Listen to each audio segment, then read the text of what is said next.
Mga kapuso, nandito ako ngayon sa Angono, Rizal, kung saan ngayon pa lang, November 2, All Souls Day, ginugunita ang mga namayapang mga kababayan natin, ng mga residente na nandito. Hindi katulad ng mga iba nating kababayan sa iba't ibang bahagi ng bansa. Nakaraniwan ay November 1, ginugunita itong araw ng patay. Dito sa Angono ay talagang November 2 daw. Tradisyon na nila na tuwing November 2 talaga na gunitain ang kanilang mga namayapa. At kung makikita ninyo ay medyo hindi gano'ng karami ang tao ngayong araw na ito na November 2. Ayon sa mga nandito sa Angono ay karamihan daw kasi ay may pasok na bukas, kaya nauna na pumunta sa kanilang mga puntod noong November 1 kahapon at noong October 31 din.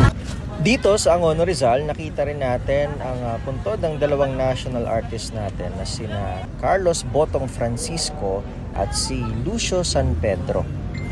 Ayon sa Angono Police, as of 11 AM ay may 4,000 na mga residente na ang nagpunta rito sa mga sementeryo rito sa Angono. Pero inaasahan nila na mas darami pa yan habang papalapit ang hapon kung saan hindi mainit.